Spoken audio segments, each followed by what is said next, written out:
జై శ్రీరామ్. శ్రీమాత్రే నమః. శ్రీ గురుభ్యో నమః. 2026 సంవత్సరం జూలై 5వ తారీఖు నుంచి 2026 సంవత్సరం జూలై 11వ తారీఖు వరకు కూడా ఈ వారం యొక్క గోచర గ్రహస్థితుల ఫలితాలు ద్వాదశ రాశుల వాళ్ళకి, ద్వాదశ లగ్నాల వాళ్ళకి, రాశి ఫలాల్ని ప్రసాదించే గ్రహ దేవతల యొక్క గ్రహ గమనాలు ఈ వారంలో ఎలా ఉన్నాయో ఒకసారి చూద్దాం. వృషభ రాశిలో మంగళ సంచారము, మిథున రాశిలో రవి సంచారము, కర్కాటక రాశిలో వక్రించిన బుధ భగవానుడు. ఈ వారంలో బుధ భగవానుడు కర్కాటక రాశి మరియు మిథున రాశిలో ఆయన సంచారం ఉంటుంది. కర్కాటక రాశిలో గురు భగవానుడు సంచారము, శుక్రదేవుని సంచారము సింహరాశిలో, కేతు భగవానుడి సంచారం కూడా సింహరాశిలో జరుగుతుంది. కుంభరాశిలో రాహుదేవుని సంచారము, శనేశ్వరుడి సంచారము మీనరాశిలో, ఆఖరిదైన మీనరాశిలో ఉంది. ఇవి అన్ని రాశుల్ని చాలా తొందరగా చుట్టుముట్టి వచ్చే చంద్రుడు.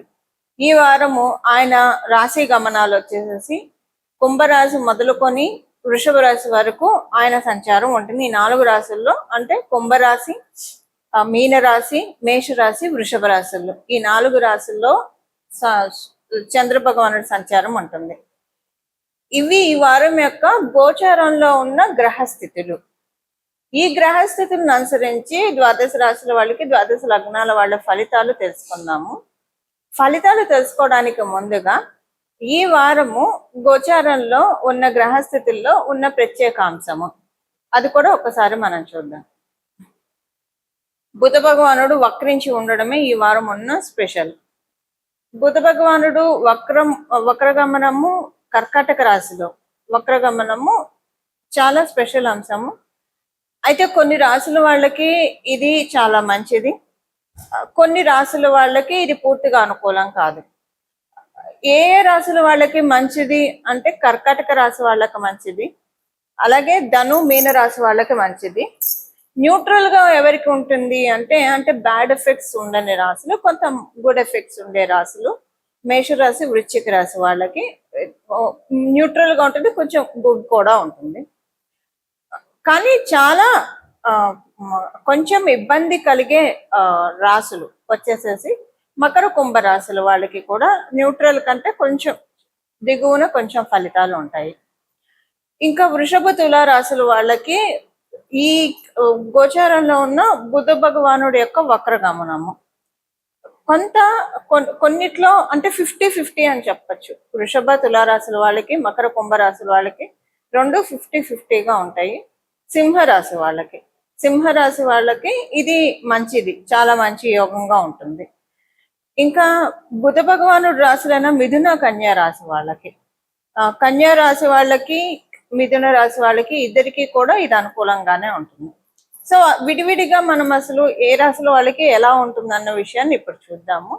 అలాగే చివరిలో ఈ గోచారంలో ఉన్న అన్ని ప్లానెట్ గమనాలను అనుసరించి పరిహారం ఈ వారం ఏం చేసుకోవాలో కూడా మనం చూద్దాము. మీనరాశి, మీన లగ్నంలో పుట్టిన వాళ్ళకి ఈ వారము ఉన్న గోచర గ్రహస్థితుల రీత్యా మీకు ఈ వారంలో కొన్ని అనుకోని సంఘటనలు జరుగుతాయి. అనుకోని సంఘటనలు అంటే బ్యాడ్ థింగ్స్ అయితే కాదు, గుడ్ థింగ్సే ఉంటాయి. ఈ గుడ్ థింగ్స్ మీకు అనిపిస్తుంది, ఇది మనము అంటే కొన్ని సార్లు మనకి కొన్ని జరగాల్సిన టైంలో కాకుండా తర్వాత జరుగుతూ ఉంటాయి. ఇది ఆ టైంలో జరుగుంటే బాగుండేది కదా అని అనుకున్నా. సపోజ్ ఎవరైనా ఎగ్జాంపుల్ కి చెప్తున్నాను, బాగా స్వీట్ తినాలని అనుకున్నారు చిన్నప్పటి నుంచి. ఎన్ని స్వీట్స్ ఉన్నా వాళ్ళు డబ్బులు లేకో లేదా వేరే వేరే కారణాల రీత్యా తినలేదు, కానీ వాళ్ళ దగ్గర డబ్బులు బాగా ఉంటాయి. ఎన్ని స్వీట్ షాపే కొనుక్కోగలిగే స్థితిలో ఉంటారు. షుగర్ ఏదో ఒకటి ఉండి తినలేని స్థితిలో ఉంటారు. ఇది అప్పుడు ఉండుంటే బాగుండేది కదా, తినగలిగే వాళ్ళం, ఇప్పుడు వచ్చింది ఇప్పుడు తినలేము అన్నట్టు ఉంటుంది. అలా కొన్ని టైంలో జరిగితే మనకి సరైన టైంలో జరిగితే చాలా సంతోషంగా అనిపిస్తుంది. అలాగ అనిపిస్తుంది. ఇప్పుడు మీకు సంతోషాన్ని అయితే ఇస్తుంది. కొన్ని జరిగితే 2-3 సంఘటనలు, అట్లీస్ట్ ఒక సంఘటన జరుగుతుంది, అది మీకు సంతోషాన్ని అయితే డెఫినెట్ గా ఇస్తుంది ఆ సంఘటన. కాకపోతే ఇది అప్పుడు జరుగుంటే బాగుండేది ఇప్పటికంటే కూడా అని అనుకుంటారు. సరే, ఏదో ఒకటి మరీ లేట్ కాకపోయినా అసలంటూ భగవంతుడు చూశాడు కదా, భగవంతుడు కరుణించాడు కదా అని అనుకుంటారు. అలాంటిది ఒకటి జరుగుతుంది. ఉద్యోగస్తులందరికీ సమయం చాలా అంటే చాలా అనుకూలంగా ఉంది. మంచి సమయం ఇది, లైన్ లైట్ లోకి వెళ్ళే సమయం వ్యాపారస్తులకి. ఈ వారము మీకు వ్యాపారంలో కొన్ని మంచి మార్పులు జరుగుతాయి, అనుకూలంగా ఉంటుంది. మీ ప్లాన్స్ అన్ని కూడా మీరు అనుకున్నట్టుగా మీరు మేనిఫెస్ట్ చేసుకుంటూ వెళ్ళగలుగుతారు. విద్యార్థులందరికీ చాలా శుభ సమయము, బాగుంది. ఇది ఈ వారం యొక్క గోచార. ఇంకా విద్యార్థులకి మీ కుటుంబంలో కూడా ఆనందకరమైన సంఘటనలు చాలా చోటు చేసుకుంటాయి ఈ వారము. అలాగే మీ చదువు రీత్యా కూడా మీకు చాలా అనుకూలమైన పరిస్థితులు ఈ వారంలో ఉన్నాయి. ఇవి ఈ వారం యొక్క గోచార గ్రహస్థితుల ఫలితాలు. మీనరాశి, మీన లగ్నంలో పుట్టిన వాళ్ళకి పరిహారము. ఈ వారము చేసుకోవాల్సిన పరిహారము, ఈ వారంలో ప్రతిరోజు కూడా ఉదయాన్నే సూర్యోదయం, అంటే మీరు ఏ ఏరియాలో ఉంటారో ఆ ఏరియా యొక్క సూర్యోదయం ఏ సమయంలో ప్రారంభం అవుతుందో మీరు ఏదన్నా ఆస్ట్రో యాప్స్ లో కొట్టుకున్నా వస్తుంది, పంచాంగంలో చూసుకున్నా తెలుస్తుంది సూర్యోదయం. ఈ సూర్యోదయ సమయము మరియు చంద్రోదయ సమయము, ఈ రెండు సమయాల్లో కనీసం ఒక పావు గంట భగవద్ ధ్యానము, మీకు కుదిరితే ఒక గంట కాలం పాటు భగవద్ ధ్యానం చేస్తే మంచిది. కుదరకపోతే తుదికి పావు గంట సేపు అయినా సరే భగవద్ ధ్యానం చేసుకుంటే మంచిది. ఇప్పుడు బుధ భగవానుడు వక్ర గమనము, ఆయన మిథున రాశిలోకి వెళ్తూ ఉన్నారు. అక్కడ రవి అస్థుతులై ఉన్నారు. రవి సంచారం మిథున రాశిలో ఉంది. ఇది అందరికీ మంచి యోగాన్ని ఇవ్వాలంటే, మిథున రాశిలోకి ఆయన వక్రగతిలో ఉన్న ఆయన స్వక్షేత్రానికి వెళ్తున్నారు కాబట్టి ఒక రకంగా చూస్తే అది మంచిది. అక్కడ రవి ఆల్రెడీ ఉన్నాడు కాబట్టి సూర్యోదయ సమయం, చంద్రోదయ సమయం 15 నిమిషాలు, అంటే గంటలో స్టార్ట్ అయిన 15 నిమిషాల్లో చేయొచ్చు, లేదా సూర్యోదయం అయిన గంటలోపు మీకు ఏ టైంలో కుదిరితే ఆ టైం గంటలోపు ఒక 15 నిమిషాలు మీకు ఇష్టమైన భగవద్ ధ్యానం చేయండి, చాలా మంచిది. ఒక 15 నిమిషాల పాటు చేయడం వల్ల దీనివల్ల ఏంటంటే యోగాలకి మేల్కొల్పు. పరిహారము, ఈ వారం చేసుకోవాల్సిన పరిహారము, ఈ వారం రోజుల పాటు కూడా బుధ భగవానుడు ఆయన రాశి కర్కాటక రాశి మరియు మిథున రాశిలో సంచారం జరుగుతుంది. వక్రగతిలో ఉన్నాడు కాబట్టి మిథున రాశిలో రవి సంచారం ఉంది. రవి సంచారం ఉండడం వల్ల ఈ వారం మొత్తం కూడా ఈ పరిహారం చేసుకోవడం వల్ల చాలా సింపుల్ రెమెడీ ఇది చేసుకోవడం వల్ల చాలా మంచి రిజల్ట్స్ ఉంటాయి. ఈ పరిహారము ఉదయాన్నే సూర్యోదయమైన గంట లోపల, మీకు ఆస్ట్రో యాప్స్ లో వస్తుంది సూర్యోదయ సమయము, పంచాంగంలో చూసుకున్న సూర్యోదయం ఏ సమయానికి ఉందో తెలుస్తుంది. అలాగే చంద్రోదయం ఏ సమయంలో అవుతుంది, ఈ రెండు చూసుకోండి. ఈ రెండు చూసుకొని ఆ సమయంలో, ఉదాహరణకి సూర్యోదయము 6ంటికి మొదలైంది అనుకోండి, ఇప్పుడు ఎండాకాలం కంటే 6ంటికి 5:45, 5:50 ఇలా స్టార్ట్ అయిపోతుంది. చలికాలం అంటే 6:30, ఒక్కొక్కసారి 7:00 కూడా స్టార్ట్ అవుతుంది సూర్యోదయం.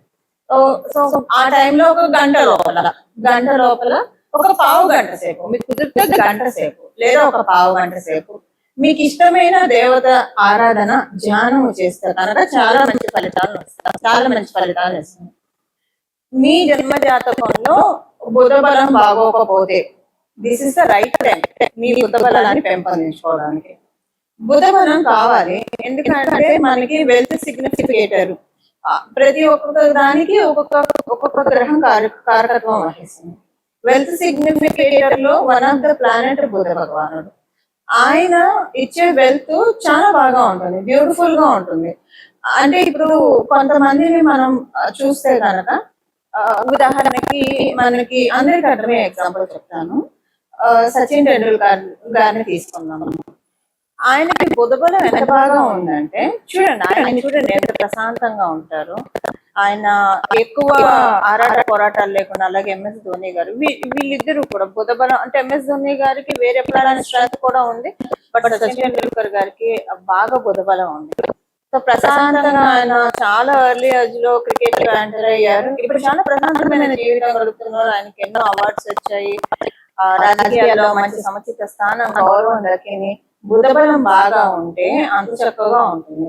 ఎక్కువగా పాలిటిక్స్ లోకి లోన్ అవ్వకుండా, అసలు లేకుండా ఎవరికి ఉండదు కాబట్టి అది మినిమం అసలు లెక్కలోకి రాని పాలిటిక్స్ తోటి చాలా చక్కగా వారు లైఫ్ లో ఎదగడం మనం చూసాం. ఎదగడం వాళ్ళ లైఫ్ లో వారు ఎదిగారు. అలాంటి బలం కావాలంటే ఎవరికైనా సరే బుధుడు అనుకూలంగా ఉంటే ఇలాంటి వరం మనకి చేకూరుతుంది. మీ జన్మ జాతకంలో బుధ బలం ఉంటే ఇది ఇంకా డబల్ అవుతుంది.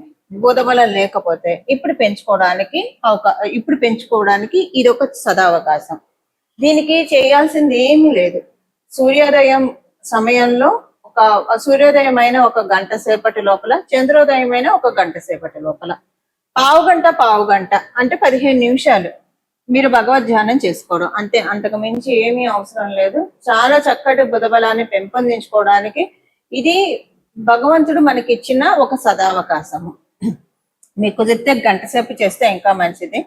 ఈ విధంగా బుధ బలాన్ని పెంచుకొని, అంటే బుధుడుకి అధిదైవం విష్ణుమూర్తి, ఆయన స్థితికారకుడైన శ్రీమన్నారాయణ యొక్క కటాక్షం వల్ల మన స్థితి ఎప్పుడూ కూడా బాగా ఉంటుంది. అప్స్ అండ్ డౌన్స్ ఉండవు. బుధ బలం బాగా ఉంటే అప్స్ అండ్ డౌన్స్ లైఫ్ లో ఉండవు. అనుకుంటూ ఉంటారు కదా, ఒకప్పుడు ఒక వెలుగు వెలిగారు, తర్వాత పడిపోయారు. ఇలాగ కొంతమంది అయితే వాళ్ళకి అంటే స్నేక్ అండ్ లాడర్ లాగా ఉంటుంది వాళ్ళ లైఫ్ అని చెప్తూ ఉంటారు. అదే కదా అప్స్ అండ్ డౌన్స్. ఇలా లేకుండా ఎప్పుడూ కూడా లైఫ్ అప్ అలాగే డౌన్. ఒకవేళ అన్ని వేళలా మనకి టైం అనుకూలంగా ఉండాలని ఎప్పుడూ ఉండదు లైఫ్ లో. ఎప్పుడైనా టైము పూర్తిగా అనుకూలంగా లేకపోతే డౌన్ ఫాల్ కాకుండా అక్కడి నుంచి కనీసం న్యూట్రల్ గా వెళ్తూ ఉంటాయి. అంత అప్పు లేకపోయినా న్యూట్రల్ గా వెళ్తూ మళ్ళీ టైం వచ్చినప్పుడు మళ్ళీ ఉన్నత స్థాయికి వెళ్ళడం, ఇలా ఉంటే చాలా బాగా ఉంటుంది. ఇలా ఉండాలి అంటే బుధ బలం చాలా బాగా ఉంటేనే ఇలాంటివి సాధ్యపడతాయి. అదర్వైజ్ పూర్తిగా ఇలాంటి కటాక్షాన్ని చేసే బుధ భగవానుడే. ఇప్పుడు చూడండి, పిల్లల దగ్గర ఏదైనా ఇస్తే వాళ్ళు మళ్ళీ తిరిగి ఇవ్వమంటే నాయి అని పక్కన పెట్టేసుకుంటారు. ఇంకొకటి వాళ్ళ దగ్గర ఎవరు తీసుకోవడానికి కూడా ప్రయత్నించలేదు. ఎందుకంటే వాళ్ళకి ఇచ్చేది అది వాళ్ళకి చాలా ఉంటుంది. అంటే వాళ్ళకి ఆ చాక్లెట్ కావచ్చు, బిస్కెట్ కావచ్చు, లేదా రూపాయి కావచ్చు, అది వాళ్ళకి చాలా వాల్యుబుల్ గా అనిపిస్తుంది. అంటే ఊరికే ఎగ్జాంపుల్ కి చెప్తున్నాను. అలాగా ఎలాగైతే ఒక పసిపిల్లల్ని కావచ్చు, కొంత పసిపిల్లల జోలికి తీసుకోవాలని ఎవరు అనుకోరు, అలా బుధ బలం బాగా ఉంటే వాళ్ళ వెల్త్ చీటింగ్ కి లోన్ అవ్వదు, బ్యాక్ స్టాబింగ్ ఉండదు, ఇలాంటివేవీ ఉండదు. ఇవేవీ లేకుండా గట్టిగా ఆరాట పోరాటాలు లేకుండా అది గురుబలం కూడా ఉంటే చాలా ప్రశాంతంగా వెళ్తుంది. బుధబలం చాలా మస్ట్, అందరికీ కావాలి బుధబలము. అందులో ఇప్పుడు ఉన్న ఈ సినారియోలో కలియుగంలో బుధబలం కరెక్ట్ గా ఉంటే కనుక చాలా ప్రశాంతంగా మన జీవనం సాగుతుంది. ఇలా మన అందరం కూడా విష్ణుమూర్తి కటాక్షాన్ని పొంది చక్కటి సుఖ సౌఖ్యాలతోటి మన జీవితాన్ని సాగించాలని చెప్పి అమ్మవారిలో బాలస్వరూపం బుధ భగవానుడిని సూచిస్తుంది. బాల త్రిపుర సుందరి ఆరాధన చేస్తే కనుక జన్మజాతకంలో బుధ భగవానుడు ఎలా ఉన్నా సరే చాలా మంచి రిజల్ట్స్ వస్తాయి. సో పసిపిల్లలు అంటే కనీసం 5 ఏళ్ల లోపల పిల్లలకి గిఫ్ట్లు ఇవ్వడం మీకు కుదిరితే కనుక వాళ్ళని ప్యాంపర్ చేయడము, ఇలాంటివి చేసినా కూడా బుధ బలం బాగా పెరుగుతుంది. మనందరి జాతకంలో ఉన్న బుధ బలాన్ని పెంపొందించుకొని ప్రశాంతంగా చక్కటి జీవితాన్ని మనందరం కూడా కొనసాగించాలని చెప్పి బాల త్రిపుర సుందరిని మనస్ఫూర్తిగా విష్ణుమూర్తిని మనస్ఫూర్తిగా శిరస్సు వంచి ప్రణామం చేస్తూ మంగళం. నమో భగవతే వాసుదేవాయ.